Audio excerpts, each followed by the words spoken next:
जय हिंद दोस्तों। तो आज है तारीख 26 जुलाई और 26 जुलाई भारतीयों के लिए बहुत ही खास दिन है। और ये खास दिन होने का कारण ये है कि आज ही के दिन भारत कारगिल युद्ध में विजय प्राप्त किया था। और ये जो कारगिल युद्ध 1999 में लड़ा गया था भारत और पाकिस्तान के बीच, और ये युद्ध सशस्त्र युद्ध था। तो जब सशस्त्र युद्ध था तो आज हम लोग बात करेंगे कि उस समय कौन कौन से वेपन का इस्तेमाल भारत के द्वारा पाकिस्तानियों के छक्के छुड़ाने के लिए किया गया था। तो उसमें हम लोग जानेंगे कि मिग के कितने वर्जन का यूज किया गया था, मिराज का यूज कहां पे किया गया था, लेजर गाइडेड मिसाइल का यूज कहां पे किया गया था। साथ ही साथ जानेंगे कार्बाइन और AK-47 का यूज किस तरह से किया गया था, और साथ ही साथ सारे वेपन्स के बारे में हम लोग उनका डिटेल स्पेसिफिकेशन यानी कि उसकी विशेषता क्या है, वो सारी चीजों को आज हम लोग डिस्कस करने जा रहे हैं। तो बने रहिए हमारे साथ और हम लोग डिस्कस करते हैं वन बाय वन सारी वेपन्स, सारे हथियारों के बारे में जिसका एडवांटेज इंडिया को मिला था इस युद्ध को जीतने में। तो कारगिल युद्ध को हम लोग विजय दिवस के रूप में भी जानते हैं। और इसके ऊपर क्या हुआ है, इसके ऊपर बहुत सारी मूवी बनी जिसमें LOC, लक्ष्य, ये सब क्या है, फेमस मूवीज है। और जब कारगिल युद्ध खत्म हुआ था तो पाकिस्तान में क्या था, पाकिस्तान तो ऐसे भी हार गया, पाकिस्तान का हालत खराब हो गया था। साथ ही साथ क्या हुआ, पाकिस्तान में राजनीतिक अस्थिरता आ गई। और जैसा कि हम जानते हैं इसी के बाद क्या हुआ कि जनरल परवेज मुशर्रफ क्या बने, वहां के राष्ट्रपति बने। और फिर देखिए, फिर आपको पता ही है कि भारत और पाकिस्तान के संबंध कैसे रहे। तो चलिए बिना समय बर्बाद किए हम लोग आज डिस्कस करते हैं कि कौन कौन से हथियारों का इस्तेमाल किया गया था और उनका क्या लाभ पाकिस्तान को भारत को मिला, और साथ ही साथ उन सारे हथियारों का विशेषता और स्पेसिफिकेशन के बारे में हम लोग डिस्कस करते हैं। तो आइए सबसे पहला हम लोग जानते हैं AK-47 के बारे में। तो AK-47 जो है दुनिया का सबसे क्या है, सबसे ज्यादा पॉपुलर और सबसे ज्यादा शानदार असॉल्ट राइफल है। क्या है, सबसे पॉपुलर और सबसे शानदार असॉल्ट राइफल है। और ये क्या है, गैस से ऑपरेटेड है। ये जो हमारा ये जो AK-47 राइफल है ये क्या है, गैस ऑपरेटेड है।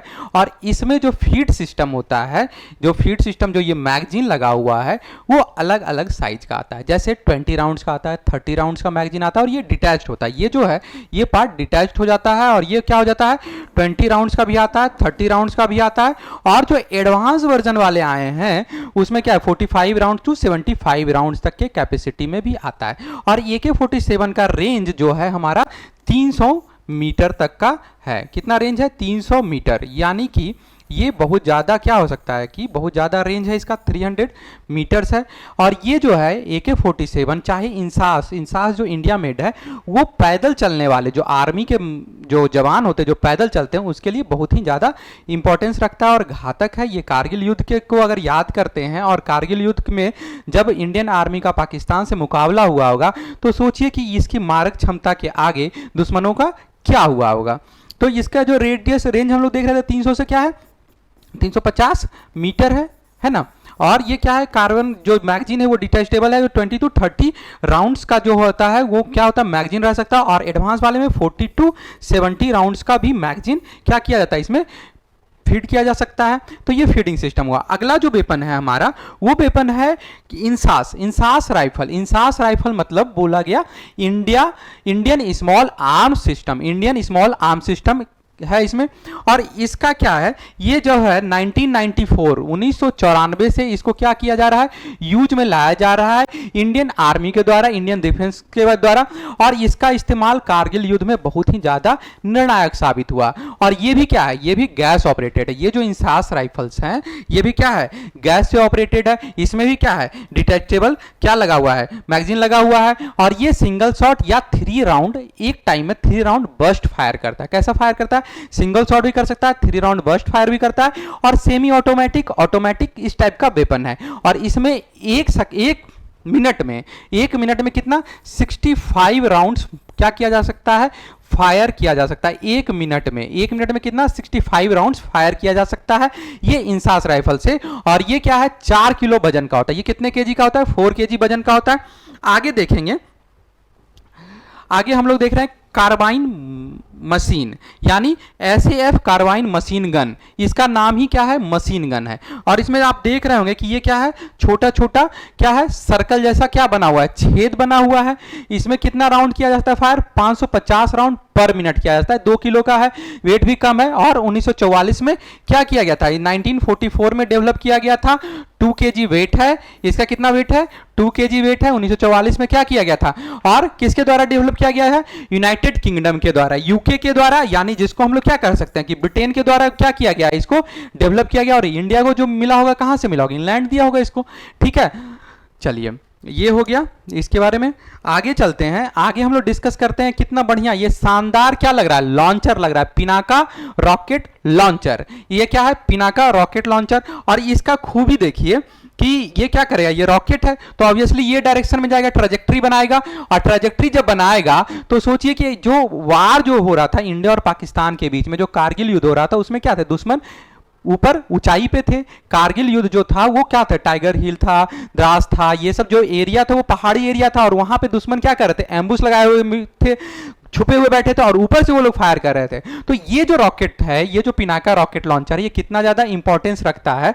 तो ये देखिए ये क्या है, 12 बैरल का होता है। 12 बैरल यहां अगर काउंट करिएगा तो 6 + 6 यानी कि 12 बैरल के कैपेसिटी के साथ ये आता है। और ये डीआरडीओ के द्वारा बना हुआ है, इंडिया मेड है, यानी भारत में डेवलप किया गया और स्वदेशी है। इसका अल्टीट्यूड 40 किलोमीटर है। मार्क 1 का, मार्क 1 की बात करें, जो पहला वर्जन है वो क्या है इसका, पिनाकल का, वो मार्क 1 है। और मार्क 2 है, मार्क 1 और मार्क 2, इसका कितना है, इसका 40 किलोमीटर और इसका 60 किलोमीटर क्या है रेंज। तो यानी एक बार यहां से छोड़िएगा तो क्या तक, 60 किलोमीटर दूर तक भी ये क्या करेगा, टारगेट को हिट कर सकता है। और कारगिल युद्ध के समय इसका क्या किया गया, बहुत ज्यादा इस्तेमाल किया गया है। अगला जो हमारा है वो है ग्रेनेड लॉन्चर। देखिए यही है हमारा क्या है, ग्रेनेड लॉन्चर। तो कारगिल युद्ध के समय तो इसका इस्तेमाल खूब हुआ ही हुआ है। साथ ही ग्रेनेड लॉन्चर को आप आए दिन क्या देखते होंगे, न्यूज में देखते होंगे। क्यों न्यूज में देखते होंगे, न्यूज में देखने का एक मुख्य कारण है कि इसमें जो लॉन्च किया जा सकता है, ये जो ग्रेनेड को लॉन्च किया जा सकता है, तो ग्रेनेड की जगह पे हम लोग वहां पे क्या कर सकते हैं, वहां पे ऐसा कुछ रख सकते हैं जिससे क्या हो, बहुत ज्यादा एम्यूनिशन जो रख सकते हैं वो, जिससे बहुत ज्यादा धुआं हो। तो ये भीड़ दंगा या हिंसाग्रस्त इलाकों में भी इसका खूब इस्तेमाल होता है, जिससे भीड़ को तितर बितर किया जा सकता है। गैस वाला फायर कर देंगे तो भीड़ क्या हो जाएगी, तितर बितर हो जाएगी। तो इसका क्या चीज, ग्रेनेड का खूब ज्यादा इस्तेमाल होता है। और कारगिल वार में भी इसका क्या हुआ, खूब सारा यूज हुआ है। अगला है, अगला जो है बहुत बेजोड़ जो मिसाइल ये है, बॉम्ब है, वो है लेजर गाइडेड बॉम्ब। लेजर कैसा बॉम्ब है, लेजर गाइडेड, यानी लेजर से गाइड किया गया हो। तो समझिएगा कि जैसे ये हमारा क्या है, टारगेट है, टारगेट पे हम लोग क्या किए कि लेजर लाइट, लेजर बीम एक क्या किए, लेजर बीम पास कर दिया। अब ये जो होगा रिफ्लेक्शन होगा, तो रिफ्लेक्शन जैसे होगा इस टारगेट को कैप्चर करेगा। और ये जो सिग्नल है, जो रिफ्लेक्टेड लेजर बीम है, उसको क्या करेगा, ये मिसाइल क्या करेगा, आइडेंटिफाई करेगा। और आइडेंटिफाई करेगा और क्या करेगा, टारगेट को लॉक कर लेगा। जैसे ही लॉक करेगा और फायर करेगा तो इसका क्या होगा, उसको टारगेट को बिना मिस किए बहुत ज्यादा घातक तरीके से क्या होगा कि उसको तबाह करेगा। और इसका एक्यूरेसी, इस बम का एक्यूरेसी, लेजर गाइडेड बम का एक्यूरेसी अन्य बम के तुलना में बहुत ज्यादा है। और ये लेजर गाइडेड टेक्निक जो हम लोग डिस्कस कर रहे थे, मोटा मोटी यही है लेजर गाइडेड टेक्निक, इसी पे ये बम काम करता है, ठीक है। और ये भयंकर तबाही लाया था कारगिल युद्ध के समय। चलिए अगला है हमारा बोफोर्स तोप। तो बोफोर्स तोप का क्या हुआ है कि बोफोर्स तोप बहुत बार मीडिया में पॉलिटिकल रीजन से बहुत बार उछाला गया है, या उसका नाम बहुत ज्यादा फेमस है। तो कारगिल युद्ध के समय जो बोफोर्स तोप था उसका बहुत ही निर्णायक भूमिका निभाया। और कारगिल युद्ध के समय ये जो हमारा बोफोर्स है वो इंडिया मेड नहीं है, इसको कौन बनाया था, इसको बोफोर्स बनाया था। और बोफोर्स है स्वीडिश बेस्ड कंपनी है। और पाकिस्तानी आर्मी जो हिल टॉप के ऊपर अपना पोजीशन बनाए थे, उसके लिए बहुत ही ज्यादा ये बोफोर्स तो घातक साबित हुआ है। और रेंज कितना है, 21 से 27 किलोमीटर इसका क्या है रेंज, कितना किलोमीटर, मतलब कि 21 से 27 किलोमीटर, मतलब कि करीब करीब मान के चलिए कि 30 किलोमीटर के रेडियस में अगर कोई दुश्मन हमारा बैठा हुआ है हिल टॉप पे भी या किसी भी पोजीशन पे, तो ये ट्रैजेक्टरी बना करके क्या करेगा, उसको जाकर के फायर कर सकता है, हिट कर सकता है।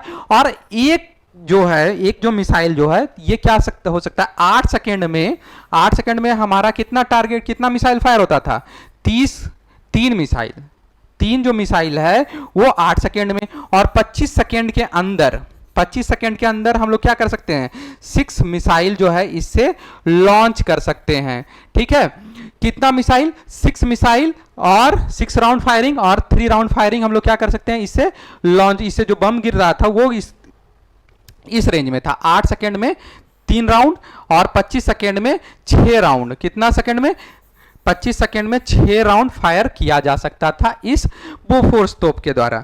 ठीक है, और ये कहां से निर्मित था, स्वीडिश। ठीक है, अगला है मिग 29, और यही निर्णायक भूमिका निभाया था, मिग 29 ही इस कारगिल युद्ध में निर्णायक भूमिका निभाया था। ये कब बना था, ये सोवियत यूनियन के द्वारा, जबकि रूस विघटित नहीं हुआ था, 1970s में ही इसका निर्माण किया गया था। किस समय, 1970s में ही, 1970 के दशक में ही रसिया के द्वारा इसका निर्माण किया गया था।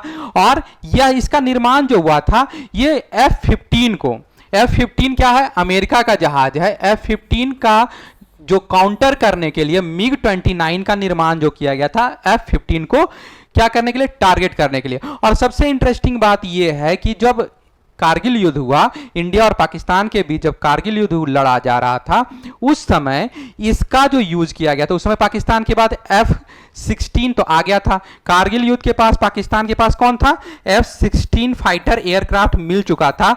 उसी को काउंटर करने के लिए मिग 29 इंडिया के तरफ से क्या किया गया था, उसको लगाया गया था। लेकिन क्या था कि F-16 तो मिल गया था पाकिस्तान को, लेकिन इसके पास, F-16 के पास आकाश में हवा से हवा मिसाइल जो फायर किया जाता था, वो मिसाइल ही नहीं था इसके पास। तो उन लोगों ने क्या डिसाइड किया कि F-16 को ये क्या करेंगे, कारगिल युद्ध में नहीं उतारेंगे। तो इसका डायरेक्ट फायदा किसको मिला, इंडिया को, और ये आराम से मिग 29 का क्या किया, इस्तेमाल किया। ठीक है, तो वर्तमान में 50 मिग 29 इंडिया के पास है और 70 मिग 21। कितना, मिग 29 50 है, कितना इंडिया के पास 50, 50 मिग 29, कितना मिग 29 50 और 70 कितना है, मिग 21 का जो रेंज है ये किसके पास है, इंडिया के पास। पूरा फाइटर एयरक्राफ्ट का जो लाइट वेट फाइटर एयरक्राफ्ट है वो इसके पास, अभी इंडिया के पास ये कैपेसिटी है। ठीक है, आगे चलते हैं, तो आगे देखते हैं मिराज। ठीक है, मिराज जो है, मिराज 2000, यानी मिराज का पूरा क्या है यहां पे, मिराज 2000, क्या है, मिराज 2000। ठीक है, तो मिराज 2000 का जो है बहुत ही ज्यादा क्या हुआ है, इस्तेमाल किया गया है। तो अभी हम लोग देखे थे लेजर गाइडेड बम, तो लेजर गाइडेड बम को क्या किया गया, इसी के साथ मिराज 2000 के साथ ही अटैच करके फायर किया जाता था। जो लेजर गाइडेड बम जो इतना घातक साबित हुआ था भारत पाकिस्तान का जो कारगिल युद्ध हुआ था उसके लिए, तो ये लेजर गाइडेड बम को यही हार्ड पॉइंट पे क्या किया जाता था, फिक्स कर दिया जाता था और लॉन्च किया जाता था। ठीक है, और मिराज बेस क्या है, सिंगल बेस्ड, सिंगल इंजन का है, सिंगल इंजन है, लाइट वेट है और मल्टीपर्पज के लिए इसको यूज किया गया था। ठीक है, और मिराज को बनाया था डसॉल्ट। डसॉल्ट कहाँ की कंपनी है, फ्रांस की कंपनी है, और ये 4th जनरेशन, सबसे इंटरेस्टिंग बात 4th जनरेशन का एयरक्राफ्ट है। कितने जनरेशन का एयरक्राफ्ट है, ये 4th जनरेशन का एयरक्राफ्ट है। ठीक है, आगे देखते हैं, आगे हमारा है मिग 27। तो मिग 27 क्या है कि इसका नाम बहादुर भी दिया गया था, कारगिल युद्ध के समय इसका नाम क्या दिया गया था, बहादुर। किसका, मिग 27 का बहादुर नाम दिया गया था। और यह रॉकेट क्या करता था, मिसाइल या जो भी बॉम्ब लगा हुआ था तो इसको हाईएस्ट एक्यूरेसी के साथ पाकिस्तान के ठिकानों पर क्या करता था, लॉन्च करता था, अटैक करता था। और 2017 के बाद, 2017 के बाद क्या किया गया है, मिराज को विदा कर दिया गया है। और मिराज करीब करीब इंडिया के साथ, इंडियन एयरफोर्स के साथ करीब करीब 30 साल तक काम किया, 30 ईयर्स क्या किया, अपना सेवा दिया। और उसके बाद 2017 में इसको क्या किया गया, विदा कर दिया गया। और 1999 का जो कारगिल युद्ध हुआ था उसमें इसका बहुत ही ज्यादा इस्तेमाल किया गया। ठीक है, तो मिग 27 अब क्या है, यूज में नहीं है। ठीक है। अब आ गया दो हेलीकॉप्टर आ रहे हैं जिसमें मिग 8 और दूसरा नाम है आपका मिग 17। दो हेलीकॉप्टर हैं। तो इसमें क्या है कि target point, hard points fix किया जाता है जहां पे कि आप क्या कर सकते हैं, रॉकेट या बम लगा सकते हैं। तो देखिएगा मिग 17 और मिग 18 का हम लोग क्या कर रहे हैं, डिस्कशन कर रहे हैं कि कैसे इसका इस्तेमाल कारगिल युद्ध में कारगिल युद्ध में विजय प्राप्त करने के लिए, साथ ही साथ सैनिकों को सहायता प्रदान करने के लिए किया गया था। तो सबसे पहला देखिए कि इस दोनों का जो कैपेसिटी होता है वो 24 यात्रियों के लिए होता है, यानी 24 यात्री के लिए होता है। तो 24 यात्री, 12 स्ट्रेचर। स्ट्रेचर मतलब घायल सैनिक हो गए या बीमार पड़ गए या इनको कहीं से एक जगह से दूसरे जगह ले जाना है या रेस्क्यू करना है, तो उसके लिए क्या है कि 24 ट्रैवलर जाएंगे, 12 स्ट्रेचर लगा हुआ रहेगा और करीब करीब 1400 किलो का वजन ये सब हेलीकॉप्टर उठा पाते हैं। कितने किलो का? 1400 किलोग्राम का। ठीक है, किलोग्राम का क्या कर सकते हैं, वजन उठा सकते हैं 1400 किलो का। और इनका रेंज करीब करीब 250 किलोमीटर के आसपास है, 250 किलोमीटर के आसपास है। तो ये जो है कितना, किसी भी सामान को एक जगह से दूसरी जगह शिफ्ट करने के लिए युद्ध के समय। और जो क्या है कि मिग 8 के पास क्या है कि मिग 8 के पास 6 हार्ड पॉइंट है, मिग 8 के पास 6 हार्ड पॉइंट है। और उसके बाद मिग 17 के पास, मिग दूसरा जो जहाज है वो है हमारा मिग 17 के पास 8 हार्ड पॉइंट है। अब हार्ड पॉइंट एक बार समझ लेते हैं कि हार्ड पॉइंट किसको बोलते हैं। तो हार्ड पॉइंट एक ऐसा जगह होता है जो इसमें क्या होता है, फिट करने के लिए अलग अलग जगह जो रहता है, जहां पे कि आप रॉकेट लॉन्चर इस्तेमाल कर सकते हैं, मशीन गन का यूज कर सकते हैं या किसी भी चीज को यूज कर करके आप क्या कर सकते हैं कि इस पे अटैक करवा सकते हैं। ठीक है, एंटी मिसाइल टैंक को, एंटी टैंक मिसाइल को भी आप इसके अंदर फिट कर सकते हैं। ठीक है, तो इसका जो है क्या है 495 यानी करीब करीब 500 किलोमीटर तक का रेंज है किसका, मिग 8 का। और यही देखिए ये हो गया हमारा क्या, मिग 17। और मिग 17 का क्या है कि 2000 फीट तक ऊपर जा सकता है, 8000, उसका 500 किलोमीटर रेंज था, इसका 800 किलोमीटर रेंज था। और करीब करीब फैसिलिटी वही है कि 24 यात्री, 12 स्ट्रेचर और करीब करीब 1400 किलो का वजन ये कैरी कर सकता है।